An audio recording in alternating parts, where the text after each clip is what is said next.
আসসালামু আলাইকুম, কেমন আছেন সবাই? আলহামদুলিল্লাহ আমি ভালো আছি। আবার চলে আসছি আপনাদের সাথে একটা রেসিপি শেয়ার করব। আমি একটা ইলিশ পোলাও করে দেখাবো আজকে আপনাদেরকে। আমি ইলিশ পোলাওর আরেকটা রেসিপি আপনাদেরকে দিয়েছিলাম, আমার চ্যানেলে পাবেন। তো আজকের ইলিশ পোলাওটা আমি আরেকটু অন্যরকমভাবে করব।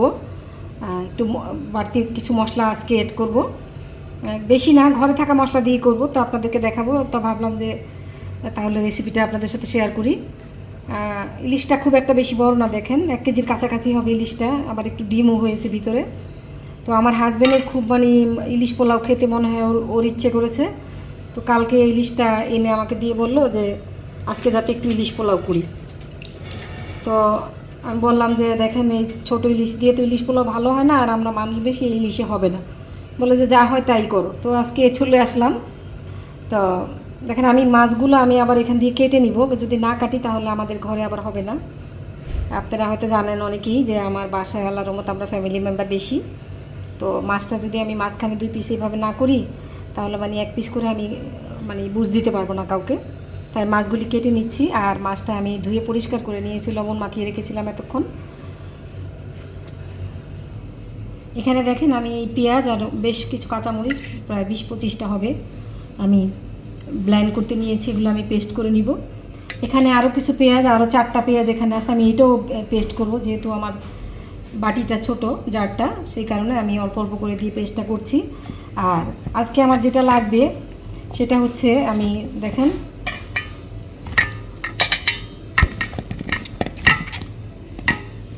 আমি এই 2 টুকরা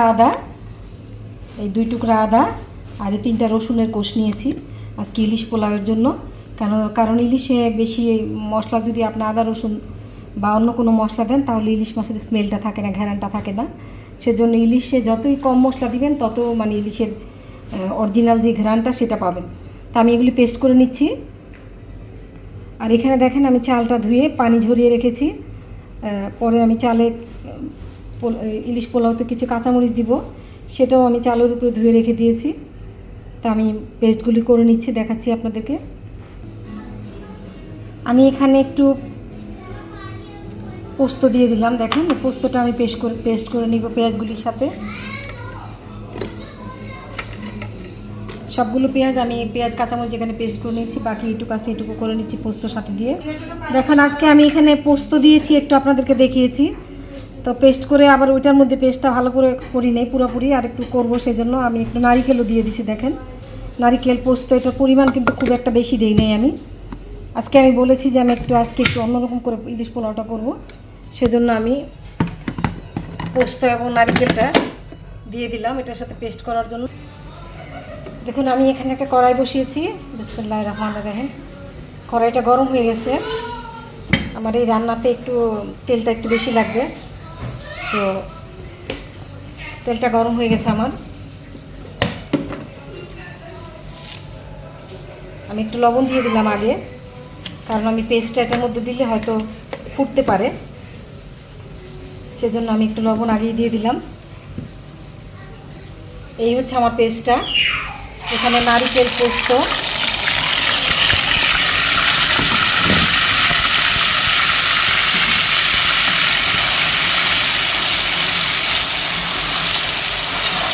পেঁয়াজ, কাঁচামরিচ, নারিকেল এবং পোস্ত আমি সব কিছু একসাথে পেস্ট করে নিয়েছি। মশলাটা একটু ভালো করে ভুনে নিব আমি।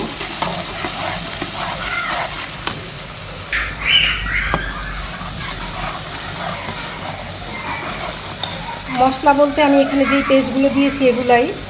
আর এখানে আমি দেখেন খুবই সামান্য একটু জিরা আর একটু ধনিয়া পাউডার দিয়ে দিলাম। এখানে আমি আর কোনো মশলা ইউজ করব না পোলাওয়ের ইলিশটার জন্য। আমি গরম মশলা এইগুলি ইউজ করব শুধু পোলাওতে ইউজ করব, এখন না। তো আমি মশলাটা ভালো করে ভুনে নিচ্ছি। মশলাটা ভুনা হলে আমি মাছটা দিয়ে দিব। দেখুন, মশলাটা ভুনা হয়ে গেছে, তেল উপরে চলে এসেছে। আমি পরে আরেকটু তেল দিয়েছিলাম, কারণ এই রান্নাটা মাছটা ভেঙে যাবে, না হলে তেল একটু বেশি দিতে হয়। তো আমি এখন পানি দিয়ে দিচ্ছি। যেই পানিটা দিলাম, এই পানিটা বাস আমার মাছ সিদ্ধ হবে এবং একটু সামান্য ঝোল থাকবে। পানিটা বলক আসলে পরে আমি মাছটা বিছিয়ে দেবো উপরে, কারণ মাছটা দিয়ে আমি বেশিক্ষণ রান্না করব না, তাহলে মাছ ভেঙে যাবে। আর ইলিশ মাছ রান্না করতে সর্বোচ্চ সময় 10 থেকে 15 মিনিটে ইলিশ মাছ রান্না হয়ে যায়। ইলিশ মাছ দিয়ে বেশিক্ষণ রাখতে হয় না, তাহলে ইলিশ মাছ ভেঙে যায়। ঝোলটা বলক এসে গেছে, মাছগুলি আমি ঢেলে দিচ্ছি। বিসমিল্লাহির রহমানির রহিম।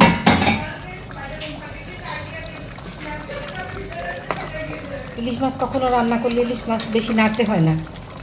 ইলিশ মাছটা দিয়ে বাস একটু হালকা একটু নেড়ে চেড়ে পরবর্তীতে যখন নাড়বেন মাছটা, তখন খালি কাপড় দিয়ে ধরে ন্যাকড়া দিয়ে ঝুলাই দিলে হবে।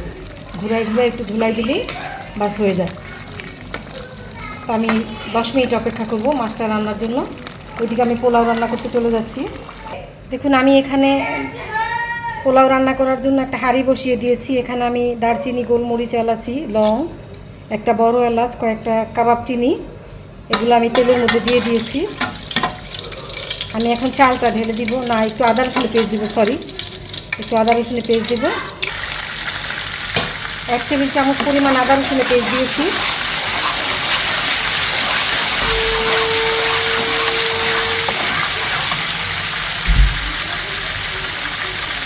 একটু ভাজা স্মেল বের হলে আমি এখানে পোলাও চালটা দিয়ে ভেজে নিব। দেখুন আমি পোলাও চালটা ভেজে নিয়েছি। এখানে আমি 1 টেবিল চামচের থেকে একটু কম হবে একটু চিনি দিয়েছি, আর এখানে ছোটো কাপের 1 কাপ পরিমাণ পাউডার দুধ দিয়েছি। এটা বিয়েবাড়ির পোলাও মতো, আমি যখনই পোলাও রান্না করি, বিয়েবাড়ির পোলাও রান্না করি, আমার বাচ্চারা খুব পছন্দ। বিয়েবাড়িতে যা যা দেয় মশলা আমি সেটাই দেই। আলহামদুলিল্লাহ, আল্লাহর রহমতে অনেক ভালো হয়। আপনাদের দোয়ায় আমার পোলাও এবং বিরিয়ানি, খিচুড়ি যেটাই রান্না করি আলহামদুলিল্লাহ সবাই বলে যে খুব ভালো। আমি নিজে বলি না, সবাই বলে, সেজন্যই বললাম। চালটা ভাজা হয়ে গেছে। দেখেন আমি এখন এখানে পানি দিয়ে দিচ্ছি। দেখেন একটার সাথে একটা এখন আর লাগে না, চালটা ঝরঝরা হয়ে গেছে, তার মানে এটা ভাজা হয়ে গেছে। দেখুন পানি দিয়ে দিয়েছি, বলক মানে গরম করা পানি ছিল, ফুটানো পানি, সেজন্য সাথে সাথে বলক চলে আসছে। অপেক্ষা করবো এটা হওয়ার পর্যন্ত। দেখুন বলক চলে আসছে। আমি এখন 1 চামচের থেকেও কম হবে, আমি একটু কেওড়া ওয়াটার দিয়ে দিলাম, কেওড়া জল। নামানোর একটু আগে একটু ঘি দিয়ে দিব ফ্লেভারের জন্য। দেখুন পোলাওটা পানি শুকিয়ে গেছে, আমি দমে দিয়ে দিব। চুলাটা বন্ধ করে দিলাম, নেড়ে চেড়ে দিয়েছি, এবং একটু দমে দিয়ে দিচ্ছি এবার। দেখুন আমার পোলাওটা হয়ে গেছে। আমি এখন মাছগুলি ছড়িয়ে দিব এখানে। ইলিশ পোলাওর যে মাছটা আমি করে রেখেছিলাম সেটা আমি এখানে ছড়িয়ে দিচ্ছি সুন্দরভাবে।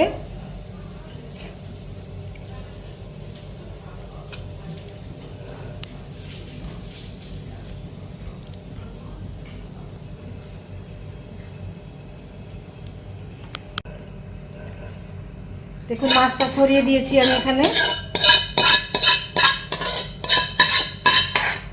মাছ যদি বেশি থাকতো তাহলে আমি 2 লেয়ারে দিতাম, কিন্তু মাছ অল্প থাকাতে আমি একটা লেয়ারই করেছি। আর চালটাও আমি কম দিয়েছি, 1.5 কেজি চালের সাথে দিয়েছি, কারণ 1.5 কেজি চালের থেকে যদি কম দিই তাহলে আবার আমাদের হবে না, এইটাই আমাদের মুখে মুখে হবে আর কি। তো আমি সবসময় পোলাও বিরিয়ানি যাই করি একটু চাল সবসময় বেশি দিই, কারণ বাচ্চারা আছে, ছোটো বাচ্চারা, ওরা রেখে খায় 1-2 দিন। তো এখানে আমি বেরেস্তা করে রেখেছিলাম, তো বেরেস্তাটাও আমি দিয়ে দিচ্ছি। দেখেন বেরেস্তাটাও দিয়ে দিলাম। আমি পোলাওতে সাধারণত আমি জয়িত্রী দেই, তো আজকে ইলিশ পোলাও করব, সেজন্য আমি পোলাওতে জয়িত্রীটা আর দেই নাই। সবশেষে আমি একটু ঘি দিয়ে দিচ্ছি। দেখেন আমি পুরো রান্নাতে কিন্তু ঘি ব্যবহার করি নাই, আমি এখন একটু ঘি দিয়ে দিচ্ছি যাতে ঘিয়ের স্মেলটা আসে, সেজন্য। তো আমার রান্নাটা কেমন হলো আজকে জানাবেন আপনারা। আজকে আমি বলেছিলাম যে অন্যরকমভাবে একটা ইলিশ পোলাও আপনাদেরকে দেখাবো, তো অন্যরকম বলতে আমি 2টা মশলা এখানে নতুন করে অ্যাড করেছি। তো কেমন হলো আজকে আমার রান্নাটা, যদি ভালো লাগে অবশ্যই লাইক শেয়ার করবেন, কমেন্ট করে জানাবেন। আপনারা যদি বেশি বেশি লাইক শেয়ার করেন, কমেন্ট করে জানান কেমন হলো, তাহলে আমার কাছেও ভালো লাগবে, আমি উৎসাহ পাবো আপনাদের কাছ থেকে, তাহলে বেশি বেশি করে রেসিপি আপনাদেরকে দিতে পারবো। তো অবশ্যই আমার পাশে থাকবেন। ভালো থাকবেন সবাই। আল্লাহ হাফেজ। আসসালামু আলাইকুম।